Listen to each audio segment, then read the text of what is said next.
प्रकृतियों के कितने भेद हैं। तो देखिए प्रकृति बंध से आसे क्या कहा, कर्मों का स्वभाव। सही तौर पे देखें तो उसका नाम क्या आएगा, कर्मों का स्वभाव। क्या कहेंगे, मोहादि जनक और ज्ञानादि घातक। बोलिए क्या क्या, फिर से बोलिए क्या कहा। हाँ, कर्मों के स्वभाव को ही, क्या बोले फिर आगे, कर्मों के स्वभाव को ही। फिर से बोलिए क्या कहा, कर्मों के स्वभाव को ही उसकी प्रकृति कहते हैं। क्या बोलते हैं, उसकी प्रकृति कहते हैं। कर्म अपने स्वभाव के अनुसार फल देता है। कर्म किसके अनुसार फल देगा, अपने स्वभाव। भाई नींबू क्या करेगा, फल देगा तो कैसा फल देगा, खट्टा। क्यों दे रहा वो खट्टा, क्योंकि उसका स्वभाव है ना। और शक्कर कैसी देगी, मीठा। क्यों दे रही है वो फल अपने को मीठा, क्योंकि उसका स्वभाव है। तो मिर्ची से अपन कहें कि मिठास आ जाए तो आएगी क्या, नहीं आएगी। तो ऐसे ही कहना है कि ज्ञानावर्णी का फल काय में आएगा, ज्ञान गुण में। किस में आएगा, ज्ञान गुण में। और दर्शनावर्णी का काय में आएगा, दर्शन गुण में। मोहिनी का किस में, दर्शन मोहिनी का किस में आएगा, श्रद्धा गुण में। दर्शन मोहिनी का किस में आएगा, श्रद्धा गुण में। और चारित्र मोहिनी का किस में आएगा, चारित्र गुण में।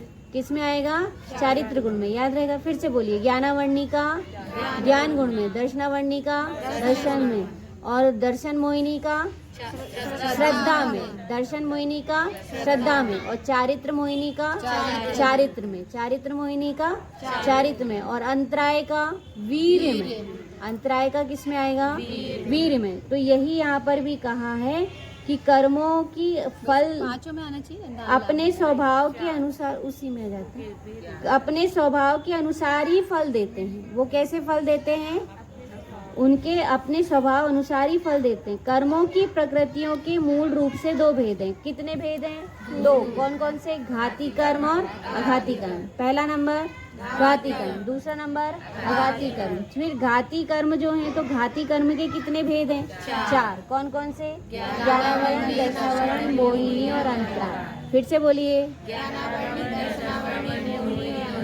यहाँ पर कौन है जिनको ये कर्मों के नाम याद नहीं है, हाथ ऊपर करेंगे। ऐसा कोई नहीं है, सबको याद है बस। फिर मोहिनी कर्म के कितने भेद हैं, दो। कौन कौन से, दर्शन मोहिनी और चारित्र मोहिनी। फिर से बोलिए क्या, फिर उसके बाद अघाती कर्मों के भी चार भेद हैं। अघाती कर्म के भी कितने भेद हैं, चार। कौन कौन से, आयु, नाम, गोत्र और वेदनी। याद रहेगा, फिर से बोलिए क्या, ठीक। जीव के संसार का मुख्य कारण कौन है, घाती कर्म। कौन है, घाती कर्म। उधर मुख्य कारण क्या बताया गया था, प्रकृति स्थिति बंध और अनुभाग बंध, स्थिति बंध और अनुभाग बंध। और यहाँ पर मुख्य कारण कौन है, घाती कर्म। ठीक है। अब घाती कर्म से क्या आशय है, ये वाली बात प्रश्न नंबर 53 कल पढ़ेंगे, घाती और अघाती का। फिर आगे है, और चारित्र में भी विपरीतता है। अपन रमना चाहते तो किस में रमना चाहते हैं, भोगों में रमना चाहते हैं, है ना। और किसमें, कषायों में रमना चाहते हैं। इतना अच्छा लगता है कषायों में रमना। अपने मालूम बोरिंग कब लगता है, आज बहुत बोर हो गए, लड़ाई नहीं होती आज, क्योंकि हाँ आज अपन ने किसी को किसी से भिड़ाया नहीं हो, है ना, किसी को टैचे ना हो, किसी को टॉर्चर नहीं किया हो, किसी को टुनकाए ना हो, किसी को 4-5 बार बात सुनाई ना हो, तब तक अपने को बोर लगता है। नहीं तो सर, अरे यार आज कुछ इंटरटेनमेंट नहीं हो रहा है, आज कुछ आनंद नहीं आ रहा है। क्यों नहीं आ रहा है, उसका कारण क्या है, क्योंकि आज अपन ने किसी को क्या नहीं किए, हाँ, किसी को अच्छे से पहले जबरदस्ती कुछ का कुछ बता दिए, और फिर आग लग गई दोनों में, और फिर लड़ाई कर रहे हैं बढ़िया से। तो अपने को कौन सा सुख लगता है। तो ये विपरीतता, मतलब हम उसमें रमते हैं, कषायों में रमना अच्छा लगता है, और वो अपने को छूटती भी हो ना तो वो आनंद नहीं आता। यदि अपन की किसी के साथ कोई कषाय छूट जाए तो ऐसा लगता है कि नहीं, वो कषाय को तो अपने को रखना है, उनके साथ बैर भाव छूटना नहीं चाहिए, उनके साथ बैर भाव अपने को बनाए रखना है। उसके बिना तो अपने को क्या नहीं आएगा, मजा नहीं आएगा। वो बैर भाव रखना चाहते हैं। तो ये अपन रम रहे हैं, कहाँ रम रहे हैं, कषायों में रहे। जब कषायों में रमने लायक स्थान था कि ज्ञान स्वभाव रमने लायक स्थान था, हम चाहते तो हमारा जो ज्ञायक है, ज्ञान जहाँ से आ रहा है, ऐसे ज्ञान स्वभाव में रमते रमते निराकुल रहते। लेकिन अपने को निराकुलता अच्छी तो नहीं लगती। बात तो यही है कि ऐसी निर्विकल्पता या ऐसी निराकुलता किस काम की, है ना। तो इसलिए हमको वो निराकुलता पसंद नहीं आती, और क्या पसंद आता है, आकुलता पसंद आती है। देखो अपन इसीलिए अपने को व्यस्त करना चाहते हैं, पता है, सुबह से लेके शाम तक जल्दी से, जैसे पढ़ने भी बैठेंगे ना, जैसे घर में है तो घर में क्या करेंगे कि बस जल्दी से ये काम भी है, इसको भी निपटा दे रहे, ये वाला काम भी, ये भी निपटा दे रहे, फिर ये वाला काम भी, इसको भी कर ले रहे, है ना। और फिर जल्दी से फिर मंदिर आएंगे तो मंदिर में आते ही समय रास्ते में प्लानिंग बना लेंगे, ये वाला काम है, फिर वहाँ जाके वो करना है, फिर ये वाला काम है, ये करना है। इसमें भी हम आकुलता पसंद करते हैं। मंदिर भी आते हैं ना तो निश्चिंत होकर थोड़ी आते हैं, यहीं पर पूरा अपना दिमाग लगता क्यों नहीं है, जल्दी याद क्यों नहीं होता, जल्दी बात समझ क्यों नहीं आती, क्योंकि अपन ने नए नए प्लान लेकर आए कि घर जाके कौन से प्लान में पूरा काम करना है, किसको डांटना है, किससे चिढ़ना है, किससे बात करना है, किसकी यहाँ वहाँ की लगाना है, किसके घर की क्या हुई थी आज इनको बताना है, वो पूरी बात रास्ते में भी अपन सोच लेंगे कि इनको ये चीज़ सुना देंगे। तो इससे क्या होता है कि अपने को आकुलता बनी रहती है, अपने को पसंद ही नहीं है ना निराकुल रहना। ये भी तो रहता है इनसे, ये पूछना, हाँ ये पूछना है, वही वाली बात है कि इनसे ये पूछना है। वो सारी बात किसी न किसी को कहीं लगाई हो, कोई भी पंचायत हो, वो पंचायत सुनानी है, तो ये सारे काम अपने को आकुलता उत्पन्न करा। पर वो कह रहा है जी हमारे काम की बात नहीं है। इसको क्या बोलते हैं, मैंने बोला ही नहीं था इनको आने के लिए। वो लोग भी तो सोचते हैं ऐसा नहीं है, क्यों इनको कसाई नहीं है, इनको चारित्र मोनी है ना, तो वो रमना, तो बात क्वालिटी का सोचते हैं, समझ में आया, रमना है ना। रहता है। तो इसलिए यहाँ पर ये कहना है कि अपने को रमना जो है ना, रमना तो रमते हैं, तो ये कहना है कि हम कहाँ रमते हैं, हम अपने में रमते हैं, ज्ञान स्वभाव में रमते हैं, कि हमको कहाँ रमना है, कि हम निराकुलता में रमते हैं, कि हम आकुलता में रमते हैं। हम अधिकांश कहाँ रमना पसंद करते हैं, आकुलता में रमना पसंद करते हैं। कहाँ रमना पसंद करते हैं, आकुलता में। तो इसलिए कहा विपरीतता, इसलिए क्या कहा, विपरीतता। समझ में आया, प्रकट नहीं होने देता और विपरीत कर देता है। बताओ कितना है, उल्टा कर दे, नॉर्थ का साउथ कर दे तो क्या होगा, उल्टा ही हो गया, है ना। जैसा होता है ना, नॉर्थ साउथ एक साथ चुंबक चिपकती हैं, पर दोनों में नॉर्थ नॉर्थ कर दें तो भी क्या नहीं होती, चिपकती नहीं है। नॉर्थ साउथ हो तो दोनों क्या हो जाएंगी, चिपक जाएंगी। तो ऐसे ही अपने में भी यहाँ पर ये कहना है कि अपन भी क्या करते हैं कि ऐसे ही होता है, विपरीत हो गया, विपरीतता आ गई कि हमारे इसमें विपरीतता के कारण ही वहाँ क्या हो गया, घाती कर्म। देखिए इसलिए कहा इन गुणों के प्रकट न होने देने में, आया समझ में आया, 53 पे रिवीजन कर रही हूँ कि इन गुणों के प्रकट न होने देने में या उनकी विपरीतता में घाती कर्मों का उदय आदि निमित्त कारण है। वो आप हमको क्यों कह रही हो, कुछ बात भी हो रही है तो हमारा जो क्षयपसम है, तो ये कहना है कि फिर उसको सत्ता को स्वीकार भी तो किए कर लें, इसकी सत्ता की स्वीकृति मात्र भी हो जाए कि वास्तव में ज्ञानादि के कारण ही ऐसा है, तो कितना सब दुख दूर हो जाए। अभी तो क्या है कि मैंने एमए कर लिया, मैंने बीएससी कर लिया, फिर मैंने एमएससी भी कर लिया, फिर लगता है बीएड और नहीं हुई है, और पोस्ट ग्रेजुएट हो जाए, और हमको क्या चाहिए कि और ज़्यादा हमको पढ़ाई कर लें। और हाँ, तो ये कारण क्या हो गया, क्योंकि हमको क्या है कि पहले यही लगेगा कि बीएड करके अच्छे टीचर बन जाए, फिर अच्छे टीचर बनने के बाद लगेगा कि एक अच्छी और प्रिंसिपल मिल जाए, बन जाए, और बने तो प्रोफेसर बन जाए, और बने तो और कुछ बन जाए। तो वो कहीं ना कहीं पर क्या है कि वो इच्छा जो वांछा है वो बनी हुई है। यदि ये स्वीकृति हो जाए कि हमारा क्षयोपसम ज्ञान जो है वो किसके अनुसार मिलेगा, घाती कर्म के उदय अनुसार। किसके अनुसार, घाती कर्म के उदय के अनुसार। तो इस सत्ता की स्वीकृति, किसकी स्वीकृति करना चाहिए, सत्ता की स्वीकृति। तो इस सत्ता की स्वीकृति भी करना चाहिए और सामने वाले की भी सत्ता की स्वीकृति करना चाहिए कि उसके पास उसी वैरायटी का कर्म का उदय है, हमारे पास अलग वैरायटी का कर्म का उदय है। तो हमारा क्षयोपसम जैसा है वैसा उसका क्षयोपसम मिलने वाला नहीं है। उसका क्षयोपसम कैसा मिलेगा, जैसी उसके कर्म की वैरायटी होगी वैसा मिलेगा, है ना। जिसने जैसा आम खरीदा हो उसको वैसे ही खाने में आएगा ना। कोई नीलम खरीदेगा तो नीलम खाएगा, कोई केसरी खरीदेगा तो केसरी का टेस्ट आएगा, और कोई बादामी खरीदेगा तो बादामी का टेस्ट आएगा। अब बादामी अपन ने खरीद तो लिए पूर्व भाव में बादामी, और देख देख के रिझा रहे हैं और दीनता कर रहे हैं कौन सा, नीलम और केसरी का या सफेदा का। तो अब बताओ वो जो अपन ने दुख हुआ अपने को, और वो कौन सा होता है, नौकरी वाले हैं, तोता परिवार तो लंगड़ा पसंद है। इसलिए इस सत्ता की स्वीकृति मात्र से क्या हो जाएगा कि अपने को उदय का निमित्त कारण है, ये स्वीकार हो जाएगा। फिर देखिए फिर क्या कहा, स्थिति बंध है। क्या है? स्थिति बंद है कि भाई अटैक आया तो वो अटैक कितनी देर के लिए आया, कह दिया कि बहुत कुछ समय को आया, तो कुछ समय को आया या यूं कहें 1 सेकंड में आया या 5 मिनट तक आया, है ना। तो 5 मिनट तक हुआ तो वो क्या आएगा कि वो दर्द कितनी देर को आया, कहा ना मैं कितनी देर को, समय बोला कि वो कितनी देर को आया, तो वो कितनी देर को आया कहें तो वो कितनी देर में आया, कितनी देर के लिए आया कि यदि वो अटैक आपको 5 सेकंड के लिए आया तो ये कहेंगे कि वो उसकी स्थिति पूछ रहे हैं, स्थिति समझाई जा रही है कि वह क्या है कि स्थिति में क्या होता है कि कब तक आया, है ना। अब ऐसे ही यहाँ पर कहना है कि स्थिति बंद और अनुभाग बंद तो किससे रिलेट करेगा, कसाय से। किससे रिलेट होएगा वो, कसाय से, कि कसाय जो है उस कसाय से स्थिति और अनुभाग बंधता है। किससे बंधता है स्थिति और अनुभाग? कसाय से। बहुत दिनों से पैरों में दर्द है ना, बहुत दिनों से पैरों में दर्द है लेकिन हल्का हल्का है, तो हल्का हल्का हुआ तो वो क्या हुआ, स्थिति बंद, है ना। कम देर को हुआ, हल्का हल्का हुआ, कम देर को हुआ तो उसको क्या बोलेंगे, स्थिति।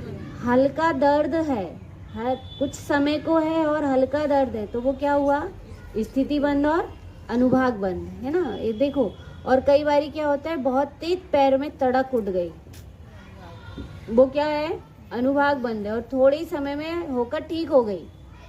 कितने समय में, कहते ना कि वो 1 घंटे तक की इतनी तेज तड़क हुई पैरों में, इतनी तेज तड़क हुई, बोलते हैं सब लोग, इतनी कमर में दर्द हुआ, लेकिन वो अनुभाग शक्ति तो ज्यादा लिए हुए लेकिन उसकी स्थिति कैसी है, कम है ना। एकता दीदी अधिकांश बोलती है कि मेरे को होएगा इतना सा, उनके होठों में या कहीं पर भी ऐसी फिंसी हो जाती है ना, तो वो कहती हैं हमेशा कि वो दिखने को दिखती है कि कोई तकलीफ नहीं है जरा सी, पर उसकी अनुभाग शक्ति इतनी तीव्र होती है, इतनी तीव्र होती है, बहुत तीव्र होती है। तो वो अनुभाग शक्ति मतलब फलदान सामर्थ्य, यदि फलदान सामर्थ्य बहुत तीव्र है लेकिन कम समय में है, दोनों कितना महत्व रखता है कषायों के लिए।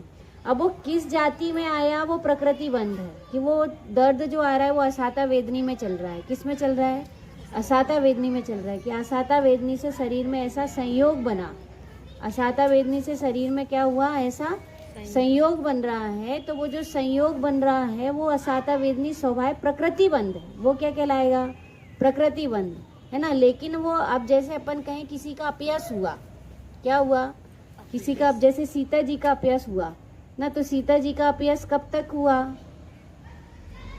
कब तक हुआ कि जब तक अग्नि परीक्षा नहीं हो गई तब तक के उनका अपयश होता रहा।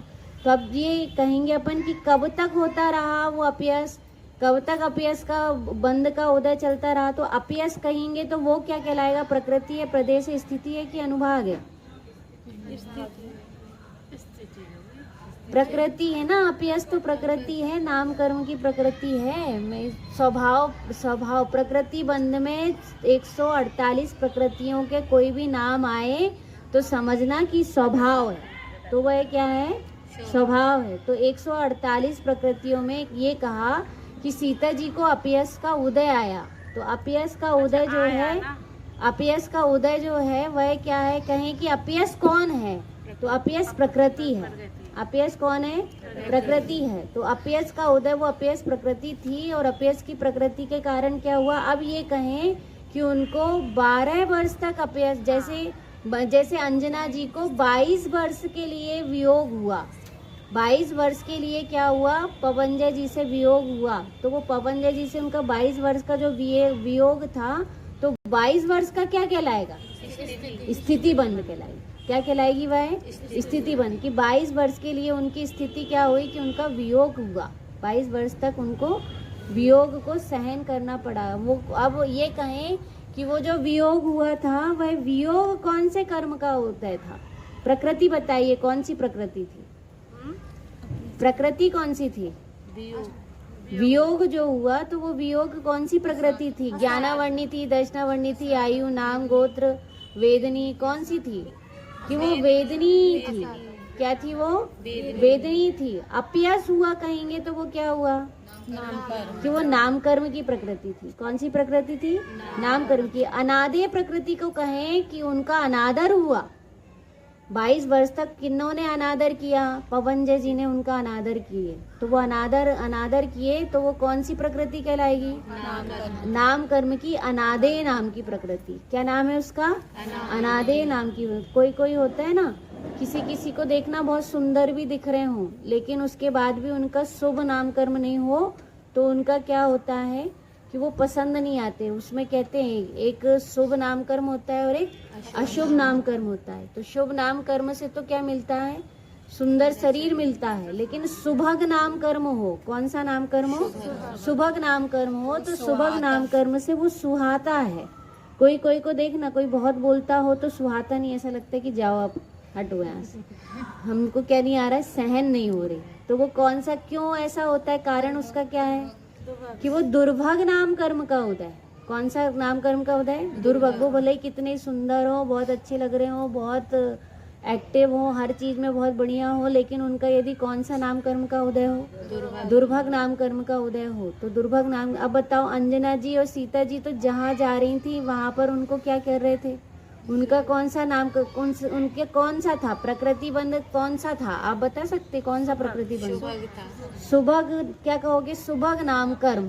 क्या बोलेंगे उसको? पूरा सुभग नाम कर्म का उदय था कि वो जहाँ भी जाती थी वहां पर उनका क्या होता था कि उनको सुभग, वो सुहाती थी, उनकी भाषा सुहाती थी, उनकी बोली सुहाती थी। वो अनंतमती उपन्यास में है ना, वो भीलों के पास गई तो पूरी भील स्त्रियां इकट्ठी हो गई कि देवी है, कोई देवी है, बन देवी है, और बन देवी मानकर पूजने लग गई उनको। तो वो जो उनको पूजने लग गई वो कौन सा कर्म का उदय था? सुभग से तो सुहाता है, और पूजने किससे लग गई? उसको कहते हैं आदे। आदर होने लगा उनसे। क्या होने लगा? आदर हुआ उनका, पूज्यता मिली उनको, वहां पे पूजा गया। वो जहाँ गई वहां पूजा गया, है ना। तो वो पूजने कैसे लगे? मैना सुंदरी को अपन कहें कि मैना सुंदरी को श्रीपाल जी, उनके जो बहुपाल पिता थे, बहुपाल नहीं, क्या नाम आया? मैना सुंदरी, और कुछ नाम आया उसमें, बहुपाल ही है ना, बहुपाल। हाँ, तो जो उनके बहुपाल नाम के जो पिता थे वो चर्चा में पहले, वो उनको पहली बार की जब चर्चा हुई थी उसमें बहुत सुहाई, जब वो छोटी थी और ज्ञान लेकर आई थी आरिका माता जी के पास से। और दूसरी बार जब उनकी चर्चा कहाँ पर होगी? राजसभा में हुई, तो वो उनको नहीं सुहा रही थी, उनकी अच्छी वाणी, उनके हित के वचन भी नहीं सुहा रहे थे। तो वो कौन सा नाम कर्म का उदय था? दुर्भग। क्या बोलेंगे उसको? दुर्भग। तो ये कौन है? प्रकृति है, स्थिति है कि अनुभाग है? प्रकृति बंध है। कौन सा बंध है? प्रकृति बंध। और कब तक नहीं सुहाई? जब तक उनका विवाह नहीं कर दिए उन्होंने, उनको दंड नहीं दे दिए, और क्या करे कि उनने कह दिए कि तेरे जैसी ही एक और, जब तक मैं तेरे को कोड़ी पति से, जब उनका जैसे ही विवाह हुआ, और विवाह होने के बाद फिर क्या हो गया उनको, फिर बाद में क्या हुआ? बहुत पश्चाताप होने लगा। तो वो कितना, जो टाइम लिमिट था, है ना, वो टाइम लिमिट जो था, जिस समय तक के उनका अपयश उनका दुर्भग होता रहा कि वो शिकार करने गए तो उसी चीज से भन्ना रहे थे कि उसने ऐसा बोली तो क्यों बोली, उनने ऐसा की तो क्यों करी, वो ऐसा कर रही है तो क्यों कर रही। तो ये सब क्या है? स्थिति बंद, है ना।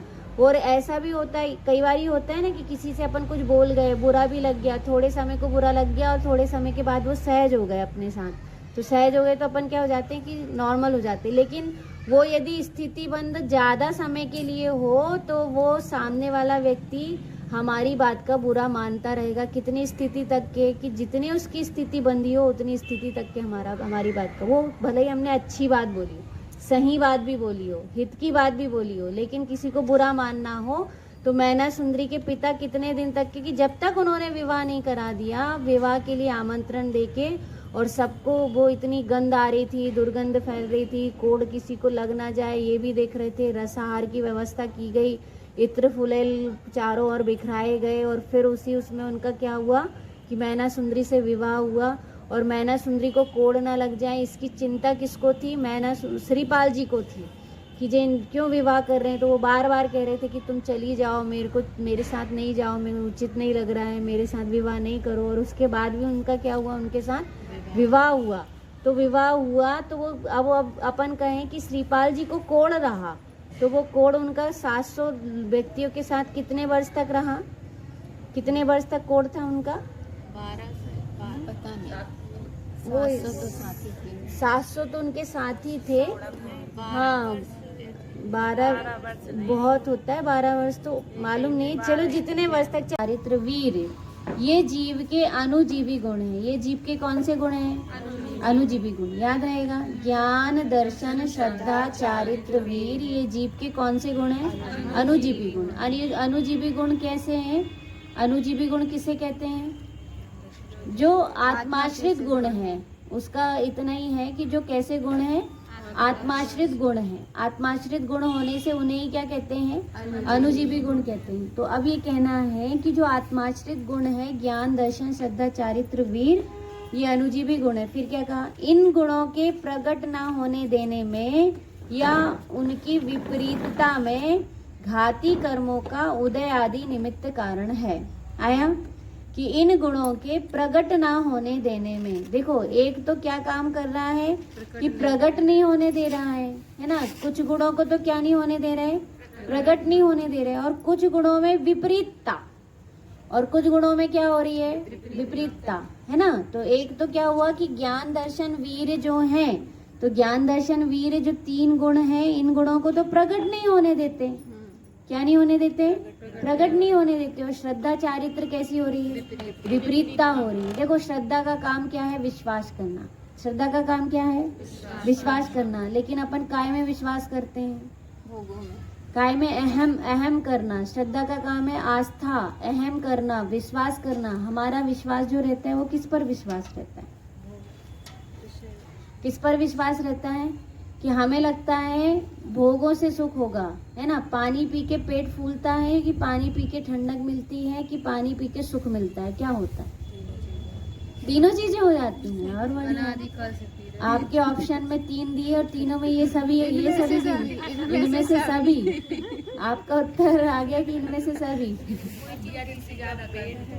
हाँ, किसी का पेट फूल जाता है, किसी की प्यास बुझ जाती है और किसी को सुख लगता है, लेकिन आत्मा का सुख उसमें नहीं है। प्यास भले ही बुझ जाए आपकी, ठीक है ना। प्यास बुझाने में वो यदि कभी आपके निमित्त कारण बन गया हो, ऐसे शाता वेदनी के कारण, लेकिन उसमें क्या नहीं मिल सकता? सुख नहीं, सुख तो नहीं मिल सकता, है ना। सुख तो उसमें नहीं मिलेगा। तो इसलिए यहाँ पर कहा कि वो श्रद्धा जो है, वो श्रद्धा जो है वो कैसी है? विपरीतता। श्रद्धा से क्या होता है?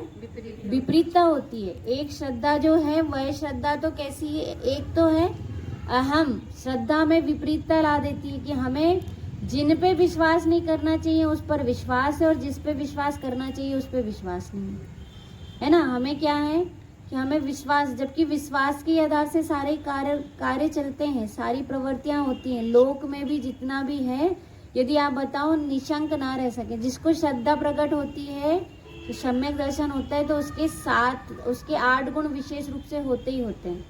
बताओ, जब विश्वास होगा तो निशंकित होते हैं ना। घर में यदि आप लोगों पर सब पर शंका कर दी जाए, क्या शंका कर ली जाए कि ये मेरे को पता नहीं जीने देगी कि मरने देगी, तो अपन क्या करेंगे? अब भोजन भी वो करेंगे तो पहले क्या करेंगे? तू खा के देख। पहले क्या कहेंगे? खाइयो, पहले खाएगी तभी मैं खाऊंगा। क्यों? क्योंकि उसमें क्या हो गई? गाय की शंका हो गई। गाय की शंका हो गई कि इसमें क्या नहीं डाल दी हो? जहर तो नहीं डाल दी इनने, इसलिए पहले क्या बोलेंगे?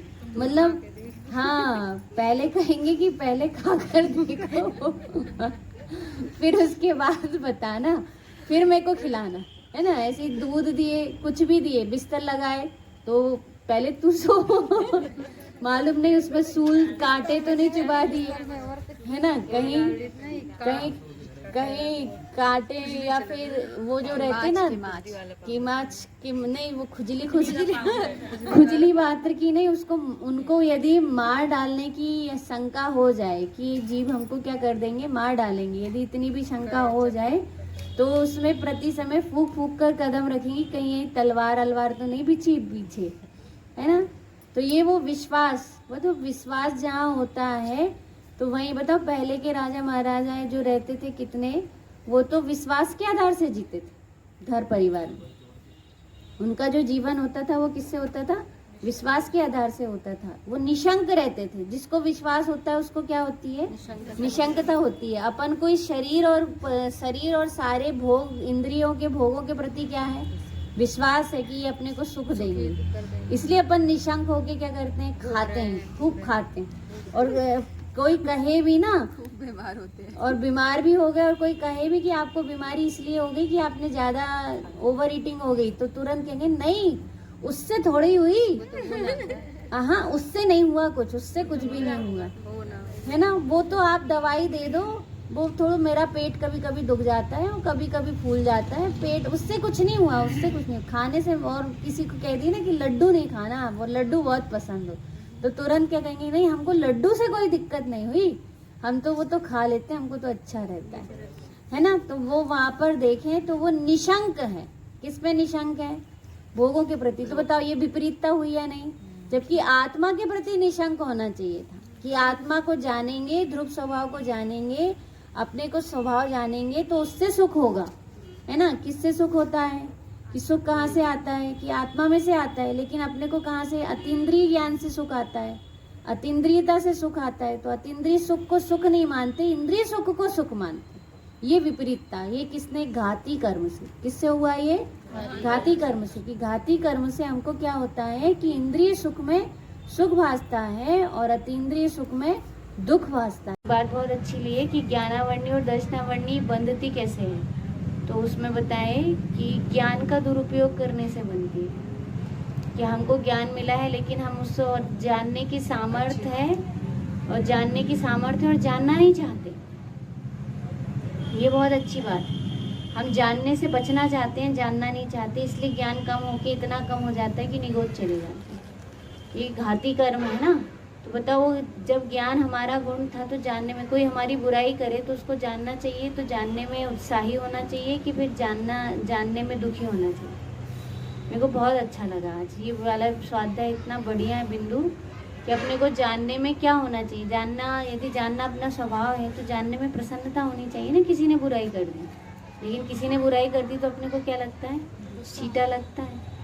तो इसका मतलब हम जानना नहीं चाहते, और जानेंगे नहीं तो सही बात है ये बिल्कुल। जब जानने मतलब प्रशंसा में अच्छा लगता है। अभी तो जानना नहीं चाहते तो जानेंगे नहीं तो कहाँ चले जाएंगे, निगोद चले जाएंगे। क्यों, वो ज्ञान कम होते होते होते होते कम खत्म हो जाएगा, है ना।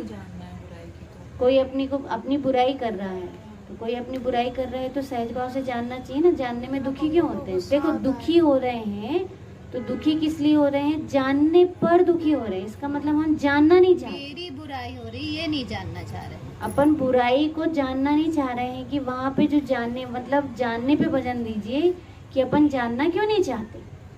यदि अपन जानना नहीं चाह रहे हैं, इसका मतलब ये है कि हमें जानना पसंद नहीं है, मतलब ज्ञान पसंद नहीं है। ज्ञान पसंद नहीं मतलब ज्ञान का क्षुप्सम पसंद नहीं है, ज्ञान का क्षय पसंद, ज्ञानावरण का क्षय पसंद नहीं है।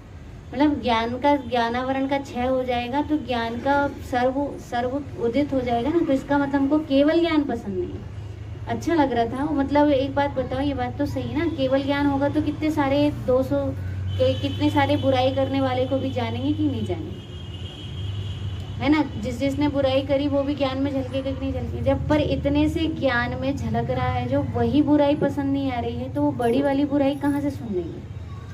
कितने भवों में किसने किसने अपने साथ अपनी बुराई की, किसने अपने साथ बुरा किया, कौन कौन अपने साथ कितना बुरा करता है। ये सारी बातें जो हैं वो केवल ज्ञान होने पर जानने में आएगी कि नहीं आएगी। कि हम एक शेर का भाव था, लेकिन बुरी बातों को हमारा शेर का भाव था, एक मिनट, हमारा शेर का भाव था, और शेर के भाव में क्या हुआ कि शेर के भाव में हमारे किसी ने हमारे ऊपर जाल डाल दिया था। तो हमारे ज्ञान में केवल ज्ञान होने पर झलकेगा कि नहीं झलकेगा। केवल ज्ञान होने पर क्या झलकेगा कि हम शेर के भाव में थे और किसी ने जाल डाल दिया। मुझे ख्याल आ रहा था, एक तोते का भाव था और किसी ने जाल डाल के तोते को पकड़ लिया, और पकड़ के क्या किया, पिंजरे में रख लिया। तो पिंजरे में वो फड़फड़ा रहा बाहर निकलने के लिए, और बाहर निकल नहीं पा रहा। और ऐसे ही हमारा एक स्त्री का भाव था जिसमें सब लोगों ने क्या किया, हमको अपने को लगता है ना कि हम घर में पराधीन होके रह रहे हैं, परतंत्र होके रह रहे हैं, दूसरे के अधीन होके रह रहे हैं। लड़कियों को इतना राइट तो होना ही चाहिए कि उनको क्या नहीं होना चाहिए, उनको स्वतंत्रता मिलनी चाहिए, है ना। तो जबकि वो स्वतंत्रता हमें मिलनी चाहिए ऐसा लगता है, पर वहाँ पर यही कहना है कि वास्तव में देखें तो ये सब कुछ तो जानने में कैसा आ रहा है कि कई बार ये तो अपन स्वाधीन पने से घर में रह रहे हैं, घर में खुद ही अपन वो परतंत्रता को स्वीकार करके रह रहे हैं कि यहाँ हमारी सुरक्षा है, इसलिए रह रहे हैं।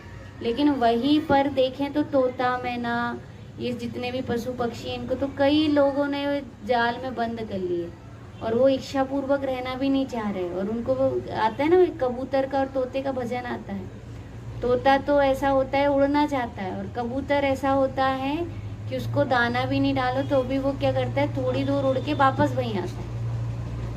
तो उसमें आते हैं तोते से भाव वाले तो तेर ही जाएंगे, कबूतर से भाव वाले तेर ना पाएंगे।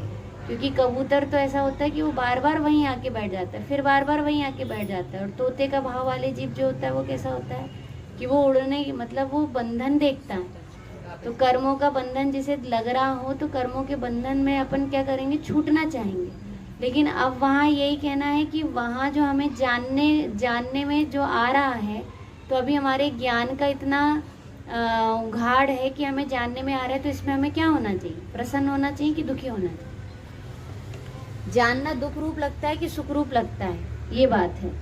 क्या कह रही थी भाभी, आप बताइए। भजन किस पर देना है, जानने पर, कि हमारा कोई क्या कर रहा है कि हमारी बुराई कर रहा है, तो हमने बुराई को जाना। किसको जाना, बुराई को जाना। तो बुराई को जानना बुरा कहाँ से हुआ, ये कहना है। जानना बुरा कहाँ से हुआ, और ज्ञान है तो जानने में तो आएगा। इसका मतलब हम जानना नहीं चाहते। अच्छा, बुराई को नहीं जानना चाहते और अच्छाई को जानना चाहते, तो ये तो क्या हुआ, मतलब कुछ जानना अच्छा लग रहा है और कुछ जानना अच्छा नहीं लग रहा है, तो ये क्या हुआ, राग द्वेष हो गए कि नहीं हो गए। कुछ जानने में तो आनंद लग रहा है और कुछ जानने में दुखी हो रहे हैं। तो जानना तो है, लेकिन क्या है, अच्छी अच्छी चीज जानना है और बुरी बुरी चीज नहीं जानना। भाई जानने का काम है, तो जानने के लिए तो हर चीज जानने में आना चाहिए ना। और वो कहते हैं ना, वास्तव में आप देखना, जिससे प्रॉफिट मिलता है तो उसके लिए अपन क्या करते हैं, वो अपनी बुराई भी करे तो अपन को सहन हो जाती कि नहीं हो जाती, क्यों हो जाती, वो क्यों हो गई, वो स्वीकार क्यों हो गई, अपना लाभ दिख रहा है ना। इसलिए आपको बीजा के लिए लाइन लगानी पड़ी होगी, मान लो, तो भी आपको वो लाइन बुरी लगी क्या। और यहाँ पर आकर मंदिर में दर्शन करने के लिए लाइन लगाना पड़े तो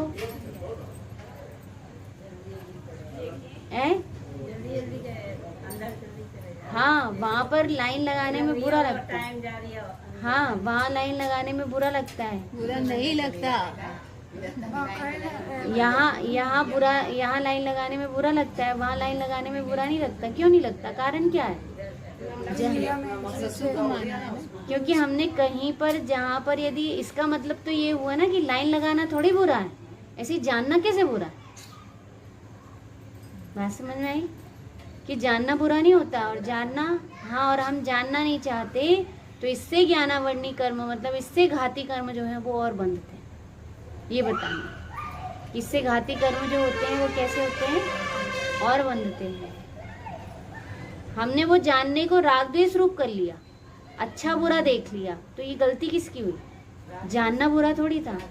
कल पर वो भाई पूछ भी क्या नहीं होता कि उसको भी सहज ज्ञान प्राप्त होता है। तो इसीलिए तो वो जो ज्ञान था, उस ज्ञान ने थोड़ी ना कुछ किया, ज्ञान के कारण ज्ञानावर्णी कर्म नहीं बना, ज्ञान के कारण ज्ञानावर्णी कर्म नहीं बना। ज्ञानावर्णी कर्म क्यों बना, घाती कर्म क्यों बना, कारण उसका कौन हुआ कि हम जानने में राग द्वेष कर लेते हैं। जानने में क्या करते हैं, हम राग द्वेष करते हैं। बुराइयों को हम जानना नहीं चाहते और अच्छाइयों को जानना चाहते हैं। तो बुराइयों को जानना चाहते हैं, यही तो हो गया ना। यही क्या कर दिए, ज्ञान में हमने किसी को पसंद करे, अपनी अपनी चीज अच्छी लगती है, अपने अपने की तारीफ अच्छी लगती है, और दूसरों की तारीफ अच्छी नहीं लगती। तो क्यों नहीं लगती, जानना तो अपना काम है। जानना तो किसका काम है? अपना काम है। जब जानना अपना काम है तो अपने को वहाँ कहीं अच्छा और कहीं बुरा और कहीं अपना और कहीं पराया क्यों लग रहा?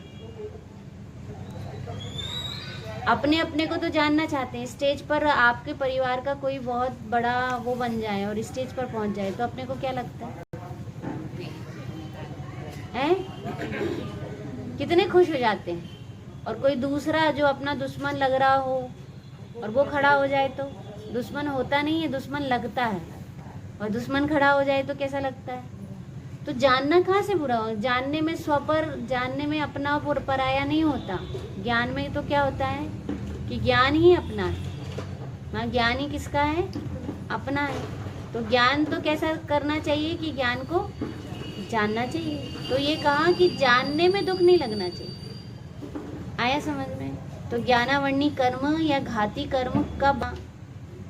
कि जानने में दुख मानना। किस में दुख मानना? जानने में। अब बताओ, बुराई जानना बुरा लगता है और क्या जानना बुरा लगता है? वो भी क्या लगता है? बुरा लगता है।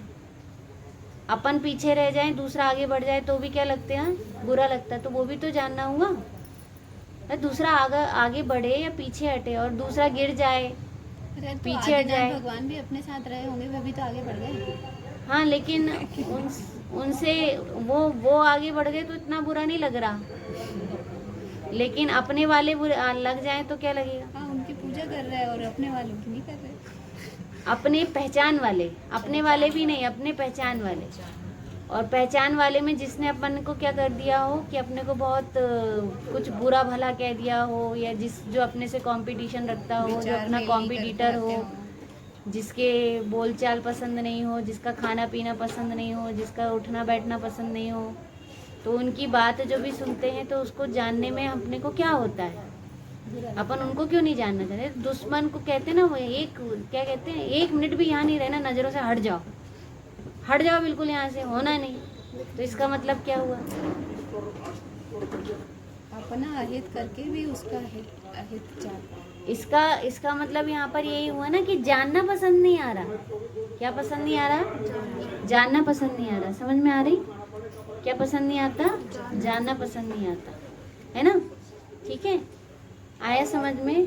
तो जानना पसंद नहीं आता है, इसलिए अपने को जो ज्ञान मिला है वो ज्ञान कैसा है कि वो वृक्ष जो है, वो बीज जो है, वो थोड़ा सा अंकुरित फूटता है और वापस से फिर बीज रूप बन जाता है, फिर अंकुरित फूटता है, फिर बीज रूप बन जाता है। और वो घाती कर्म का क्या हो जाता है? वो केवल ज्ञान का बट वृक्ष नहीं बन पाता, क्योंकि अपन को जानना पसंद नहीं आता।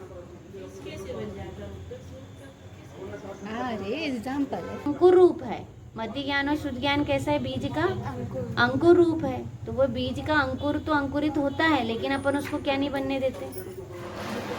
वृक्ष नहीं, बट वृक्ष नहीं बनने देते। तो बताइए, निगोद या एक इंद्रिय तो पसंद है ना? एक इंद्रिय को क्या नहीं है? एक इंद्रिय को पता ही नहीं चलता है कि ये मेरा शत्रु है कि मित्र है। तो अपन क्या बनना पसंद करते? एक इंद्रिय बनना ही तो पसंद करते। बात तो सही है। क्या बनना पसंद आता है अपने को? एक इंद्रिय बनना।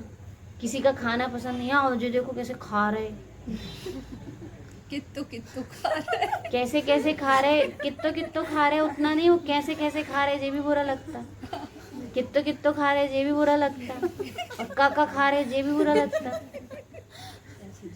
और कब खा रहे ये भी बुरा लगता। बुरा लगने के लिए तो देखे तो वो जानना पसंद ही नहीं करते ना। तो ये कहना है अब केवल ज्ञान होगा तो उसमें तो फिर जानने में आएगा। फिर केवल ज्ञान में जब जानने में आएगा तो क्या होगा? अपन जान नहीं पाएंगे। नहीं, सहज ज्ञान को जानेंगे और क्या? केवल ज्ञान फिर होगा ही क्यों जब जानना पसंद। जानने में राग द्वेष है, तो जानने में राग द्वेष है, राग द्वेष कर लिए यदि, तो वह ज्ञान आपने को नहीं मिलेगा। वो अंकुर क्या हो जाएगा? वो अंकुरित होकर केवल ज्ञान को प्राप्त ना होकर वापस क्या हो जाएगा? बीज रूपी कि वो बीज, वो भी बट्ठर बन जाएगा। ऐसा भी हो सकता है, बट्ठर बीज हो जाता है ना। तो बट्ठर बीज कैसा होता है? जो अंकुरित ना हो पाए, उसको क्या कहते हैं? बट्ठर। तो इतना बट्ठर हो जाएगा नरक निगोद में। अच्छा है, अपने को तो सुन के ऐसा लगता है कि बस सुन रहे, चले जाए नरक निगोद तो चले जाए, अपने जा का रहा हो। हाँ, अब बने रहे तो काम नरक निगोद में पहुंचना होगा तो मतलब अपना अंदर से, मतलब ऐसी घबराहट तक नहीं होती ऐसा थोड़ा सा कहें टीस तक नहीं लगती। यदि टीस लगे तो जानना अच्छा लगने लग जाए, हर चीज जानना पसंद आ जाए। घबराने से ज्यादा अच्छा है वेद विज्ञान करेंगे। नहीं, घबराना से तात्पर्य ऐसा भी है ना, घबराने से तात्पर्य ये है कि उसको उसका अंदर चोट कर जाए, कचोट दे। यदि कोई चीज हमको कचोट करे तो हम क्या करने लगे, वो काम करना बंद कर दें। हम जानने को दुख रूप नहीं मानेंगे, फिर कठिन काम तो है नहीं, जानने को क्या नहीं मानना है, कि जानने को, जानने से दुख होता है ऐसा नहीं मानना है, और जान लिए तो दुख होगा ऐसा नहीं होगा। जानने से, चाहे कुछ जानने में आए उससे प्रसन्न रहना, चाहे दुश्मन का खाना पीना हो, रहना पहनना ओढ़ना हो, है ना। उनने अपने से ज्यादा अच्छी साड़ी पहन ली तो ही क्या लगने लगता है, अच्छा कहाँ से आ गई इनके पास इतनी अच्छी। उनने अपने से अच्छे गहने पहन लिए तो क्या लगता, मालूम नहीं कहाँ से आ गए, है ना। तो इसलिए वहाँ कहा कि वो जानना जो है, वो जानना क्या होता है कि वो जानने में राग द्वेष कर लेते हैं, इसलिए वो ज्ञान हमारा क्या हो जाएगा, ज्ञानावरण आएगा और ज्ञानावरण का उत्कर्षण हो जाएगा। ज्ञानावरण का क्या हो जाएगा, उत्कर्षण हो जाएगा, कि जो कम स्थिति वाला था वो क्या हो जाएगा, अधिक स्थिति वाला हो जाएगा। कम अनुभाग वाला था वो अधिक अनुभाग वाला हो जाएगा। अपने को अभी तो ऐसा लगता है, अभी ऐसा लगता है ना अपने को कि थोड़ा सा भी, भाभी आप इस तरफ हो जाइए थोड़ा सा, भाभी आप अच्छे से बैठिए पीछे से, किसी भी चीज के लिए, है ना। क्या लगता है, मैं कुछ बहुत अच्छी बात बताने वाली थी है, तो वो घाती कर्म से जो ज्ञानावरण कर्म है, वो ज्ञानावरण कर्म का उत्कर्षण हो जाएगा, ये बात थी। तो उत्कर्षण होना मतलब क्या होता है, बढ़ना। उत्कर्षण मतलब क्या होता है, बढ़ना, बढ़ जाएगा। और बढ़ जाएगा तो वो कैसा हो जाएगा, वही ज्ञान कैसा हो जाएगा, हीन हो जाएगा, कम हो जाएगा। ज्ञान कैसा हो जाएगा, हीन हो जाएगा। तो वो ज्ञानावरण कर्म जो है वह कैसा है कि वो अपने को जितना ज्ञान का क्षयोपशम है अभी, हाँ ये कह रही थी कि थोड़ा सा भी यदि अपन किसी चीज को भूल जाते तो कितना दुखी होते हैं। पेपर में एक टिप्पणी गलत हो गई तो कितने दिमाग में क्या लग रही थी, सनसनी अभी तक लग रही है। ऐसा लग रहा था कोई पेपर दे देता, फिर से दे देता, फिर से लिख लेते, दूसरा दे देता, तीसरा दे देता, है ना। तो वो ये कहना है, खास बात अभी सुनिए क्या कहना है। मुझे ये कहना है कि वो जो ज्ञानावरण कर्म है, तो अब वो ज्ञानावरण कर्म जो है, अब अपने को वो क्या कर रहा है कि वो जरा सा, वो उतना सा चूक गए तो वहीं पर अपने क्या होता है कि बुद्धि में अपन उसी को फिर दुखी होते रहते हैं, उसी को सोच के दुखी होते रहते हैं। मतलब इतना सा ज्ञान, आप बताओ ना, वो कहीं कहीं पर चूक जाते हैं, तो जरा सा भी चूक जाते हैं तो कितने दुखी हो जाते। तो इसका मतलब अपन को ज्ञानावरण पसंद तो नहीं आता, लेकिन करते काम कौन सा है, ज्ञानावरण वाले करते हैं, जिससे ज्ञानावरण कर्म बंधे। कितनी जगह चूक जाते हैं, जैसे आप भोजन बना रहे हो और भोजन बनाने में आप जरा सा पानी ज्यादा पड़ गया और आटा आपका कैसा हो गया, गीला हो गया, और बारिश हो गई और पापड़ नहीं बन पाए, अब क्या होगा। ऐसे हो जाते हैं कि अरे इतनी सी चूक, और ज्यादा कड़क हो गया और हाथ रह गए पूड़ी बनाने में ही, तो क्या हो जाता है, जरा सी चूक हो गई, जरा सी इतनी सी चूक, पर वो चूक हुई किसके कारण, ज्ञानावरण कर्म के कारण। किसके कारण, ज्ञानावरण कर्म। वो ज्ञानावरण कर्म अपने को क्या करता है कि वो ज्ञानावरण कर्म फिर अपने को उसमें याद रखना चाहिए कि ज्ञानावरण कर्म जो है, इसी से हमें क्या हो रहा है, इसी से हमें तकलीफ हो रही है, इसी से हमें दुख हो रहा है। ज्ञान पे तुरंत आवरण आ जाता है, हाल के हाल। वहीं पास में रखी चीज हो और बिल्कुल चाहिए अर्जेंट और खो जाए, तो अब क्या होता है, नहीं दिखती, और नहीं दिखती तो कितने दुखी होते हैं। तो इसका मतलब वो ज्ञानावरण कर्म से अपन दुखी तो होते हैं कि नहीं होते हैं। कहीं पर भी, हर जगह जहाँ जहाँ चूक जाते हैं वहाँ वहाँ दुखी होते हैं, जहाँ जहाँ चूक जाते हैं वहाँ वहाँ क्या होते हैं, दुखी होते हैं। तो वो जो चूक गए, तो वो चूक गए क्यों, कारण उसका क्या था, बंध। क्योंकि हमने कभी क्या कर लिया कि हमने जानने को अच्छा नहीं माना था, इसलिए चूक गए। जैसे कोई अच्छी चीज बना रहा हो और अपने से बिगड़ती हो, और वो बना रहा हो और वो अपने को कहे कि दिखा दो, दाओ देख लो, तो हम उसमें भी क्या हो जाते हैं, कि हाँ तुम्हें से नहीं बनता, हमसे भी बन जाता है, हम खुद ही कर लेंगे, हम खुद ही सीख लेंगे, हम खुद ही समझ लेंगे। ये इतना सा भी यदि वो ज्ञान में अहंकार आ गया या दीनता आ गई कि हमें नहीं सीखने इनसे, हम काहे सीखें, हम काहे को करत रहे इनसे, इनके अनुसार थोड़े करने हैं, तो वो इतना सा जो परिणाम आ गया, उस परिणाम से भी ज्ञानावरण कर्म का क्या हो जाता है, बंद हो जाता है, जिसके कारण चूक जाते हैं। कोई आपको यही तो बता रहा था चूको नहीं, लेकिन उसका बताना हमको पसंद नहीं आया, अपना ही अपने से अपने को आता है तो अच्छा लगता है। होता कि नहीं चाची, होता कि नहीं, भोजनालय में कोई चीज महाराज भैया कह दे कि हम सिखा रहे चाची इधर आओ, तो क्या कहो, आओ तुम सिखाओ, हम सिखा रहे तुम्हें कि तुम हमें सिखाओ, है ना। तो वहां पर क्या हो गया, वहां चूक गए। फिर वहां जब चूक जाते हैं और पूरी चीज बिगड़ जाती है तो फिर क्या होते हैं, फिर दुखी होते हैं। हाँ, तो इसलिए यहाँ पर कहा जो घाती कर्म है, कौन सा काम है, घाती कर्म है, तो घाती कर्म से ही जीव को क्या होता है, बंद होता है। ठीक, इसलिए इसमें कहा कि घाती कर्म जो है वह प्रकट नहीं होने देता। क्या नहीं होने देता, प्रकट नहीं होने देता। और क्या प्रकट नहीं होने देता,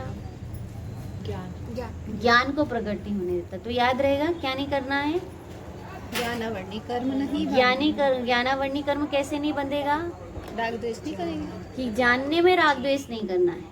किसमें राग द्वेष नहीं करना है, जानने में। जब भी जानने का काम आए तो उसमें क्या नहीं करना है, राग द्वेष नहीं करना है, ऊंचा नीचा नहीं मानना है ना, अहंकार नहीं करना है, दीनता हिंसा नहीं करना है। हाँ, अपना पराया नहीं करना है। हाँ, मोह राग द्वेष से ही ज्ञान का विशेष कर्मों का बंधन होता है। कर्मों के बंधन में यदि कोई कारण है तो वो कौन है, कि मोह ही है। सबसे मुख्य तो कौन है, मोहिनी कर्म। मोहिनी कर्म के कारण ही क्या हो रहा है, मोहिनी कर्म के कारण ही ज्ञानावरण आदि कर्म बन रहे हैं।